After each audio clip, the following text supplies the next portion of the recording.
A blessed good day mga ka-newbie. I'm Noel and welcome to my YouTube channel. In today's video tutorial, I will share to you how to make the most of PowerPoint's dripping effects. But before we start, if you are new here in my YouTube channel or not yet subscribed, please don't forget to like, subscribe, and hit the bell button icon for updated weekly educational video tutorials. Now, let's start.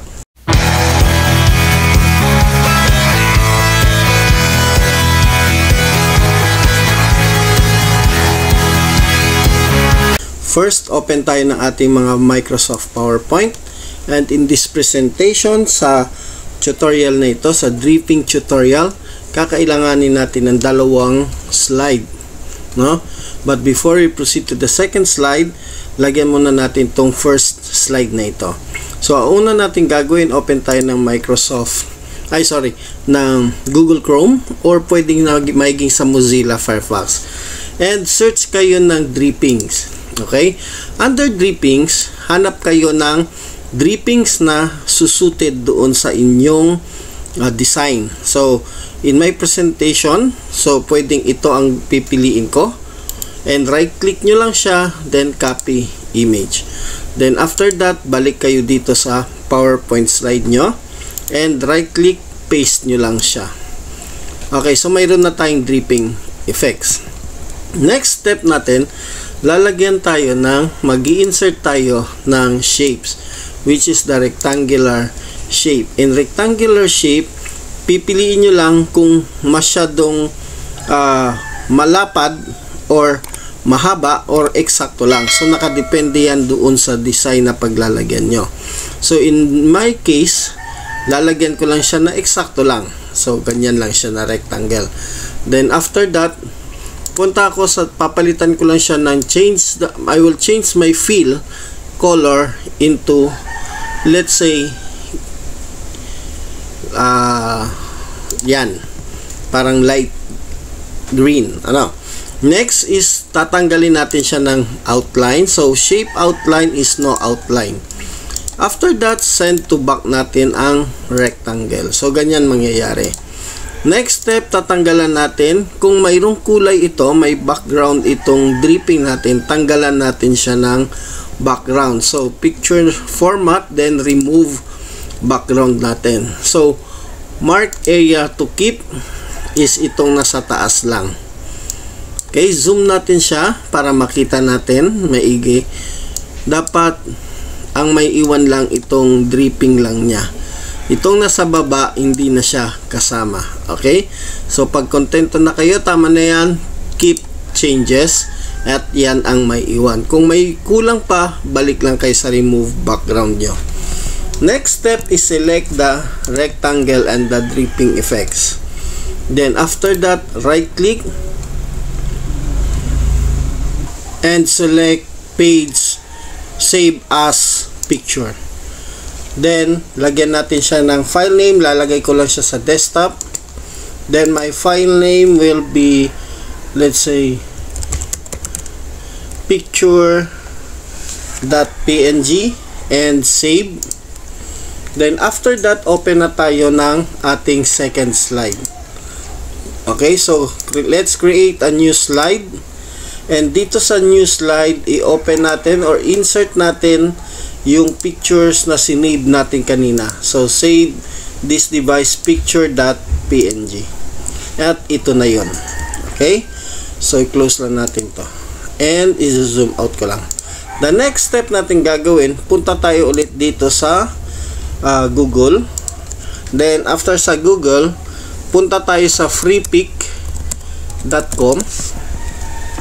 In freepik.com, dito tayo magsi-search ng picture kasi free siya. And let's say type natin siya ng cartoon. Hanapin natin yung image na yon, and mamili lang kayo ng picture dito kung ano yung gusto nyong image. Actually, pwede nyong gamitin yung picture nyo mismo, no? Kapag wala kayong mapili na picture, mag next na lang kayo dito, next page, and wait nyo lang siya. Then mag-appear na yung next page. Then hanap kayo ulit kung mayroon kayong mahanap. So hanapin lang natin yung nandoon sa ating thumbnail. Okay, so ito yon. So right click natin siya, or click nyo muna, then right click, then after that copy image, and balik tayo sa ating PowerPoint, then i-paste lang natin siya, and let's remove our background. So double click natin, or picture format, then remove background. Then after that, select the areas to keep. Ang i-keep lang natin is yung pinaka cartoon natin, yung tao. Okay, so sabagay ito hindi na natin to kailangan sa baba, hanggang dito lang. Then let's remove this background, area to remove, then select lang natin to. Zoom ko lang siya kasi dito mayroon siya ditong area to remove din. So i-select ko lang yan, and pag nakumpleto na natin, we will proceed to the next step. Yan, malapit na tayo.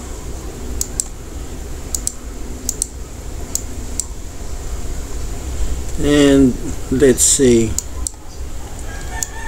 konti na lang, one more, and yan. Then after that, meron pa pala yun, zoom ko lang, and dun sa kamay. And after that, keep changes. Kung mapapansin nyo, na remove na natin yung background. Then the next step, let's arrange the image. Then yung pangalawang image natin, yung una natin, yung dripping, let's align doon na sa image. Then yung image natin, i-right click, send to back na natin siya. The next step natin dito na gagawin, i-zoom ko lang, tatanggalin din natin yung background nitong dripping na sinave natin siya. So remove background, under the picture format, remove background. Then areas to keep ay itong nasa baba lang. Okay, itong nasa taas, yung dripping, yun yung i-remove natin. Okay, so medyo be patient lang kayo kasi medyo malaki-laki ang tatanggalin natin. Yan, and last. Okay, then after that, keep changes na natin. So kung mapapansin nyo, natanggal na yon. Then i-align nyo lang siya kung saan nyo siya ilalagay, or ipapasok. And if kontento na kayo dyan sa effect na yan, pansinin nyo itong dulo dito at saka dito, dapat mag-align doon sa paglalagyan nyo. Then after that, pag kontento na kayo dyan, punta na kayo dito sa, i-click nyo na itong image natin, no, yung cartoon, yung picture, yung tao. Then right click, punta kayo sa format picture. Then under the format picture, select the fill and line, at punta kayo sa solid line. Then after that, under the color, select this eyedropper ng kulay, then click nyo lang itong background. At kung mapapansin nyo, napalitan na yung dito. So para ma-cover na rin ito lahat, no, so right click natin dito, or punta tayo dito sa ating background, right click, select the format background, then solid pa rin, solid fill, then change the color into doon sa eyedropper natin, light green, at mayroon na po tayo dyan. Now, para matakpan ito, let's create na lang siya, no, ng shape, dahil hindi siya na-cover doon sa ginawa natin. Lagyan na lang natin siya ng rectangle, then outline, no outline, and shape fill into fill para ma-cover lang siya. So yan na yung ating dripping effects na ginawa. Okay? So, although mahaba ang process niya, hindi naman mahirap gawin. No, napakadali lang siya. Sundan nyo lang yung tutorial at maukuhan nyo rin siya. That's it mga ka-newbie. Sana meron na naman akong naibahagi sa inyo na bagong kaalaman. At para sa mga susunod na video tutorial, mag-subscribe to this channel and click the bell button icon para sa mga updated video tutorial. If you have any comment, suggestion, don't hesitate to comment below. See you mga ka-newbie. Hanggang sa muli.